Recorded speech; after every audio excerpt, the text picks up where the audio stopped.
Hello and welcome to Love and Service, or welcome back if you've seen the channel before. Particularly welcome to a new segment I'm trying called Self-Review, where I go back into some of my old work that I've done and analyze it, see how I've changed, if I still agree with what I've said or not. And I'm going to be starting out with my blog because there's a lot of stuff, there's a lot of content there for me to review that I've written over the years. I haven't written as much lately because I've been doing other things, doing more videos. There are many different subjects on my blog, which most people haven't seen because, well, a number of reasons. One, it's been shadow banned by Google. Another is that I've done a lot of research over the years, and a lot of other people have not learned some of the things that I've learned, and therefore they're not ready for some of the things that I've learned. Sort of like if you do weightlifting every day, you can lift more weight than people who don't do that. It's sort of what it's like when you expand your mind and you know things that other people don't, that they're not ready for, they can't handle it. So it's sort of like a different energetic frequency of knowledge and information. So that's another reason. Actually, I'm gonna check first on Google to see if it's still shadow banned. I haven't done it in a while, but before you could find my blog just by typing in the title, Dirty Realist and Blogspot. It was one of the first headings in the Google search, or one of the first entries that came up. But I discovered last year sometime that it would no longer show up. It's still there, but you have to type in the exact address in order to find it. So even though there are no other blogs with that name, they hid it from people because obviously there's a lot of things that some people don't want others to know. Why am I doing this as opposed to another format? Well, I've considered analyzing other people's work. There are plenty of people who do that, reaction videos out there. But I have been hit with copyright strikes and other strikes against my channel, and I'm trying to minimize the risk of any of that. And it seems very arbitrary to me. I see people using other people's content all the time, showing movie clips or clips from other people's YouTube channels. But for some reason, when some of us do that, apparently that's an excuse to get struck or censored. So I'm going to minimize that by reviewing my own content, and I promise myself to not initiate a copyright strike against myself for using my own work. So without further ado, I'm going to put on my blue blocking glasses and head on over to Google and test out this theory. I'm also testing to see if the camera stays on, because it shut off itself a minute ago. Okay, good, so it's still recording, it seems like. So I go over to Google. I'm going to share screen captures of what I'm doing as well, so you can see. Let's see here. I'll copy this so you can see just what I'm finding. So I've typed in Dirty Realist Blogspot, which is the name of, it's on Blogspot. It's the name of my blog is Dirty Realist, which is a reference to a quote from an old mentor of mine. But as you can see here, I'm going to take a screen capture here of this, and my blog is not showing up when you type in that. So alright, so as I suspected, it's still, you still can't find my blog by typing in that exact address, which you used to be able to find by typing that in, Dirty Realist Blogspot. And I know it may not be the most attractive name, but it comes from a quote from an old mentor of mine. You can find the exact quote and the reasoning on the site if you visit it. I'll leave a link to the blog in the description of this video. But it's from an old Jacques Fresco quote, who's a scientist that I admired and studied for a while. He said, I'm not an idealist, I'm a dirty realist. If you want a better world, you have to get up off your ass and make it better. So that's the quote that it comes from. So as I suspected, you still can't find it because someone doesn't want people to read my work. And so fortunately it's still there, so I've pulled it up. And I'm going to go back. So I haven't done any preparation for this. I haven't looked back. I'm going to go to the oldest post in my blog, which it looks like it's from 2013. And I'm going to see what I wrote about. I'm going to analyze it and present that here. Shouldn't take too long. and I'm going to here share screen captures of the site. Okay, so now that I have my blog pulled up, I'm going to go back to the very first blog post that I ever made, and you can see in the headings here that I've got sort of summaries of some various topics here, all different kinds of things. And I haven't checked this blog in a while. I haven't updated it for quite a while. It looks like my last post was from July 2024, and this is almost a year later. So I stopped focusing on this because A, no one was reading it, and B, I figured, videos are more what people are watching and paying attention to now. So I'm going back to see if I can find the oldest, my first post ever. It looks like that is from March 2013, and I'm going to see what this was, and I'm going to pull it up and evaluate it and see how I've changed. So as of right now, this is from 12 years ago, about. So let's see. Ha!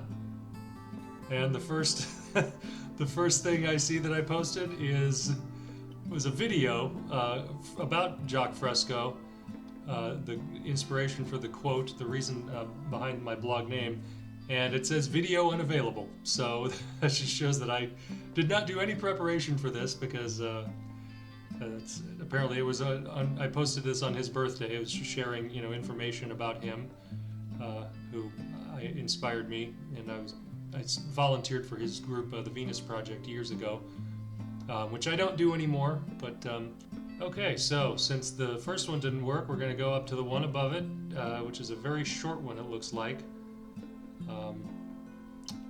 called Improved Health. So again, without any preparation, I'm going to analyze this from Sunday, March 24th, 2013, Improved Health.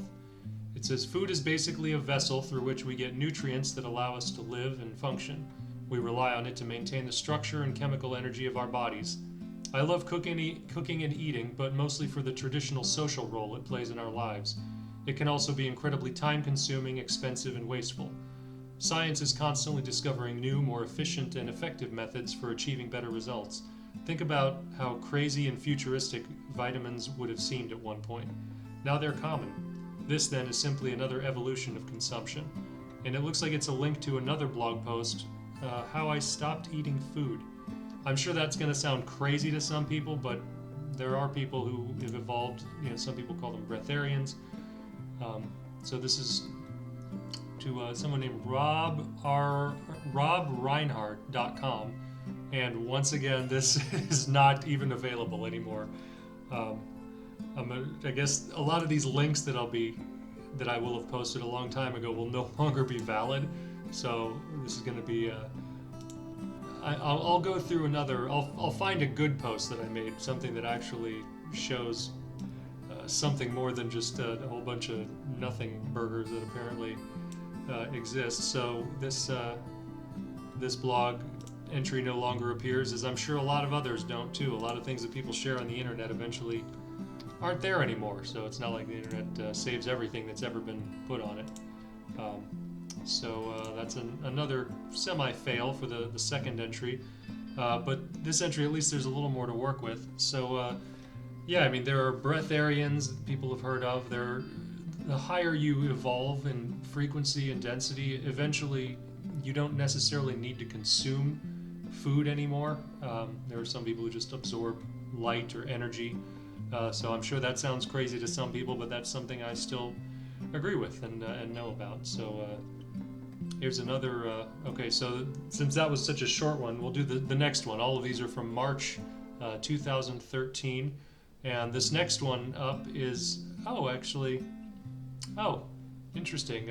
So this is from a blog that my uncle made a long time ago, obviously too. Well, long time ago is relative, but this is he got a collection of stories. I'll just read it. It's titled "What If You're Wrong." It says, "This is a great blog from a really cool guy, my uncle. It's about perspective and how being wrong is an essential part of learning more about yourself and the world. Take a minute and post your story if that appeals to you." And his blog was at a website, theymightberight.com. So I'm going to click on this and see if it still works, see if it's still up. And it's actually still up there, so let's see. looks like it isn't. It's also not been updated very much, but at least it's still there. So, all right. So in here, this is sharing my uncle's blog, theymightberight.com, and yeah, if you can check that out. So the basic idea of this was, rethinking. Interesting. It's sort of synchronous that his idea for his blog was rethinking things and constantly updating your perspective by asking, what if you're wrong, as it says here on the main page. And this is sort of based on a, binary thinking of, in terms of right and wrong, rather than just as everything is information or perspectives or points of view. But yeah, basically we're always changing and having a different perspective. So it's a good way of seeing things, never being 100% fixed in any one way of seeing anything. So it looks like he's got topics on pay equity, homosexuality, evolution, and he invited people to share their own stories on how their minds have been changed about something. And here's one that I wrote about there is no I in me. Looks like I wrote this in 2012. And interesting. I might as well. Maybe I'll analyze this, since I forgot what I wrote about on his page here. So the title of this that I wrote is "There is no I in me. So far, the most difficult thing I've ever changed my mind about is myself. That seems to be the simple yet profound point of this site. When you look at something from a different perspective, you learn more about it. I've always been skeptical of everything: religion, politics, economics, history, etc. But I've never had the time to study them all thoroughly until I became unemployed. In my months of research and trying to figure out what I was going to do next, I ended up changing the way I thought about every topic I studied. In some cases, I ended up reversing my position completely. I realized that it actually felt good to be able to admit I was wrong about something, because it meant that I was learning something new. But how do you separate your own opinion from the way you think? If you don't already know this, it's a difficult thing to accept, but you must realize that your opinion does not matter. Without any supporting evidence, an opinion is just words, and words and language are subjective forms of communication. All right, so this is what I've written so far. So for the first part here, for the first time, I agree with everything up until this supporting evidence thing. I've sort of learned myself into a higher frequency or a higher level of knowledge, and I guess recognize that just because you don't have evidence for something doesn't mean something isn't true. So in that sense, evidence or requiring evidence may be a limitation in a sense.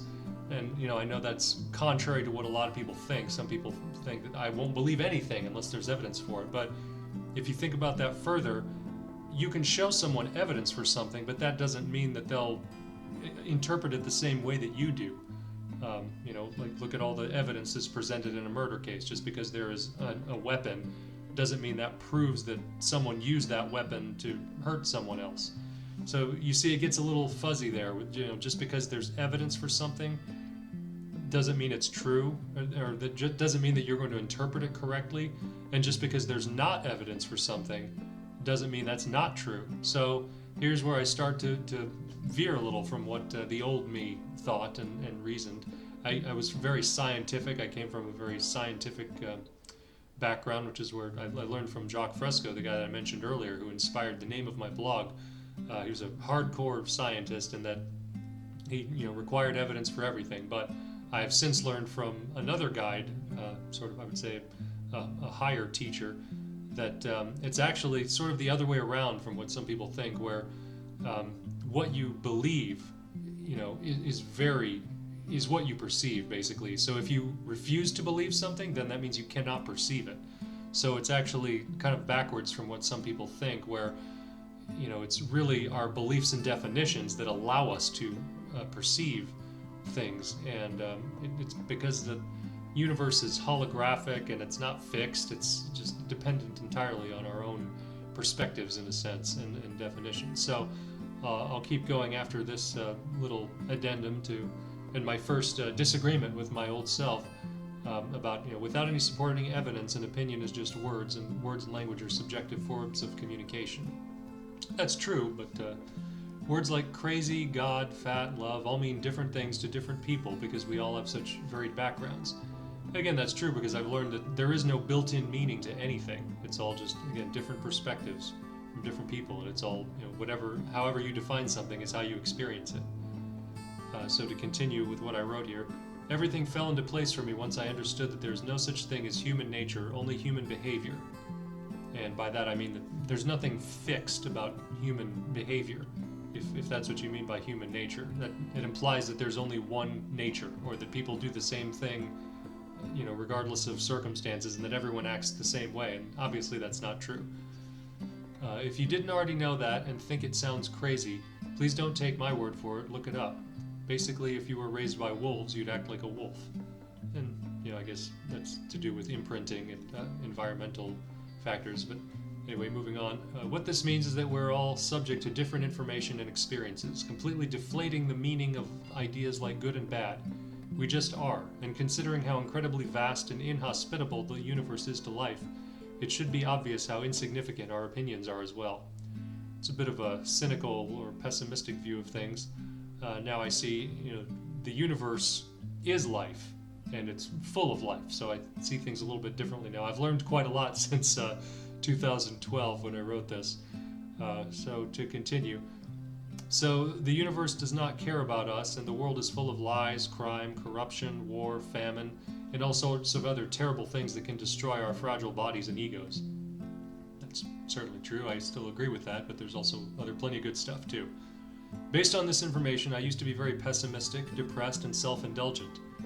Understandable, really, considering what a sick environment we live in. So I've learned a little bit more about that too. So from a higher perspective, the environment we think that we live in is actually a reflection of us and our, again, beliefs and definitions. It's sort of a self-reflective mirror in a sense, and the way we perceive things is, again, how we experience them. And so it's like you eventually learn enough to realize that the environment and the reality that you used to think you lived in is actually living in you. It's a projection from within you and the way you see things and define them. So, but I realized that we are all in the same boat and more similar and connected than we would like to admit. Not caring as much about just myself anymore, or the greed that comes with that kind of self-preservation, I decided that I wanted to help people. There is no I, there is only us. And, well, I would say that sounds poetic, but some could say there is only I, there is only us, and that both are true. That everything is infinite personality or soul, spirit, whatever you want to say, consciousness, just interpreting itself as itself. Helping others improves the quality of everyone's environment, including yours. But treating the symptoms is not enough. You want to cure the disease. So I kind of agree, I still agree with this in that serving others serves you. And also, serving yourself can serve others too, because if you're not healthy, if you're very unwell, then that makes it harder for you to help others, right? So it's really both. Again, it's reflexive. So the last part of this is, then another big change happened to me. I found hope. I won't go into detail, or it may sound like I'm selling something. I'd never tell anyone else what's right for them. But if you agree that the world is messed up and you want to help improve it, I'd recommend looking up the term resource-based economy. As skeptical as I am, and you should be too, I've been researching it for the past month, and to me it seems like the most worthwhile, ambitious, thorough, and achievable goal to work toward. And for the first time, I don't just mean for myself. Cool, so that's a nice little article or essay that I wrote there for my uncle's blog, and I'm glad it's still up. So yeah, interesting. This is only a month after I discovered a resource-based economy, and this is where I discovered Jacques Fresco and his Venus project through a documentary. Let's see, which one was it? Zeitgeist Moving Forward, I think, was the exact name of it. It was the sequel to the Zeitgeist movie. Was it called the Zeitgeist Movement? Gosh, I can't even remember now. It's been a while ago. Or they may have just been called the Zeitgeist Documentaries series. There was one, Zeitgeist, and then Zeitgeist Moving Forward, I think, was the second one. And then the third one, I can't remember the title actually offhand, I guess. But that's where I learned about the Venus Project, and I remember having a visceral reaction to it because it gave me hope, and a better view of things than I ever had before. It's a very controversial documentary series. It goes into all this stuff about history and economics that really changed the way I see things, and so it actually got me into volunteering for the Venus Project for several years. I was really inspired and attracted to its ideas and designs. So this is an interesting time. I guess that was in 2012 when I wrote this. So a lot's happened since then. That was 13 years ago. So yeah, it's interesting. So this isn't exactly what I was planning on doing. Is actually ended up reviewing something that I wrote on someone else's blog as my uncle, but because I didn't have much in the way of my first few entries, that's what this turned out to be, and that's fine. That was exciting because I didn't know exactly what I was going to find. I didn't remember the first things I'd written on here, so that was from 2003, and then it looks like I wrote one thing in April, 2 entries in August,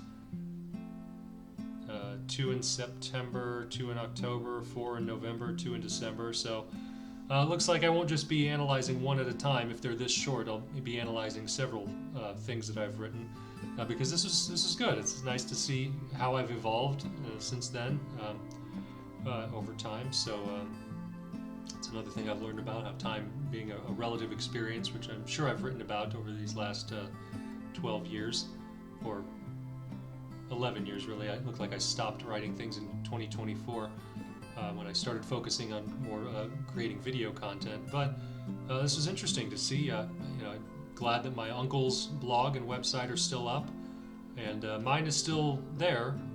It's just not shared by Google anymore, even if you type it in relatively what the name is. So anyway, I'll share the link to it below, but I'm also sharing screen captures here from what we've been over. So yeah, this is an interesting little experiment and test. Let me know if you think this is worth anything. Even if you don't, I'm still going to do another one. So this will be self-review 1, and I'll be releasing 2 in a week or so, or whenever I get around to doing that. Still looking for other sources of income because I'm relatively unemployed at the moment. So we'll see when I get around to that. But this was fun, felt good, and so thanks for tuning in, and it turned out to be interesting for me. Hope it was for you as well. Until next time, take care. Peace, love, light, and joy as always. Thank you.